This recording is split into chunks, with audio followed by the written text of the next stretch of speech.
galing naman. Akala ko nga si Spider-Man eh. Ang galing nyo talaga. Ha? Siyempre, Ulo ka lang, ano? siyempre, di ko Sinta! Alam mo, ang maganda sa kanyang kwento mo, Bang, nagulat siya. Nakapag-audition pala siya sa tanghalan ng kampiyon. Nang di ko wala siyang alam. Hindi niya alam. Sinong salarin? Sino sa larin dyan? Paring Gary po. Ayaw po siya. Yung Maring Gary daw. Kaya po yung season 1 natin na grand finalist po ng Ang tanghalan grand ng finalist kampiyon. natin. Oo, nung Yan season po. 1. Napakagaling po yan. Yan po yung ano po namin, manok po namin. Ikaw Paano pala. ang nangyari? Ano bang kwento dito? Bigla niya ako yung pinasok sa group po. Tapos nanghingi ng video. Para saan po yan? Sabi ko. Basta pare, sabi niya. Maganda ka ng mga kanta mo. Yun po sabi. Oo. At tapos yun kala mo pala. barik-barik laang. Kala ko'y barikan lang. Sa Batangas ho kasi barikan tawag. Barik na inom. Inom. Inom kayo. Alam mo, ito. Naku, nahabangan ko. Ano kaya Ayan. masasabi ng tatay Renz? Lalo Ako, na si Tatay Renz. Kasi- Kanina, gumagano'n. Medyo katimbre ka eh. Sige, tignan natin. Ito na. Kuya, ako muna. Siyempre, talagang given yung voice quality. May timbring Kuya Renz eh.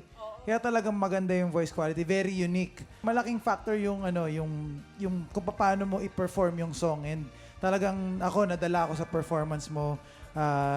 Kudos sa iyo sa effort na talagang i-interpret ng todo yun. Siguro kung meron po akong maibibigay na opinion, siguro just try to relax lang a little bit.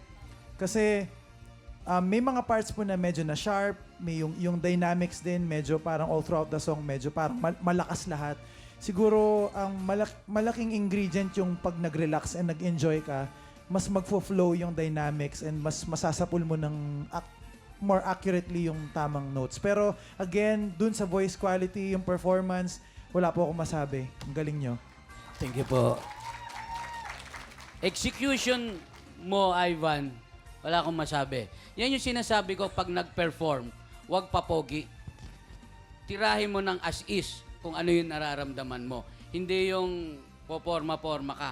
Kung ano man ang itsura mo, pag pinerform mo, yun. Yun ang pinakamagandang gawin. Meron lang akong napansin, pag nagsusustain ka ng mga high notes, pag hinahabaan mo, tendency, nawawala, konti lang naman. Nawawala lang ng konti. So, kailangan, wag masyado ang bira sa ibang parts. Nagiging too excited ka na bumira. Lagyan mo ng konting control, Ivan, para mas maganda yung dating. Kasi pag all throughout, na bira ka ng bira, medyo mahirap pakinggan. Mas maganda yung meron kang konting finish do sa ibang parts. Yan. Thank you po. Wag masyadong nakabuka. Ito na, alamin na natin kung ilan ang stars na ibibigay sa'yo ng ating mga inampalan. Ivan, para sa bigati mong performance, ito ang mga stars na bibigay ko sa iyo.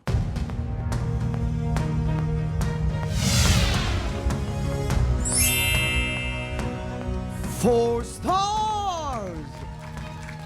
Ivan, ito ang stars na bibigay ko sa'yo.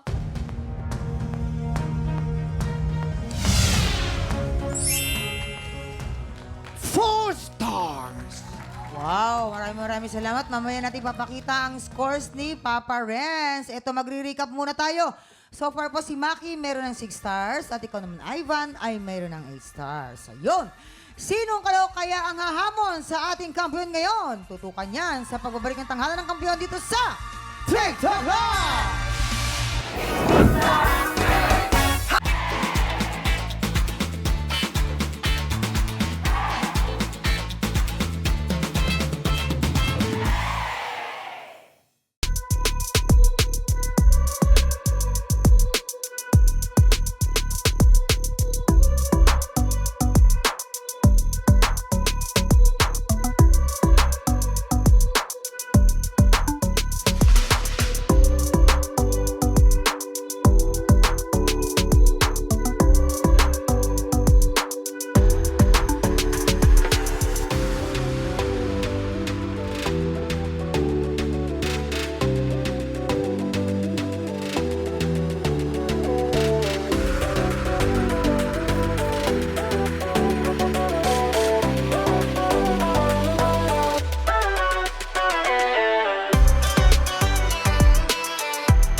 Tropa, pinanood mo hanggang sa dulo itong video na to? Very good ka!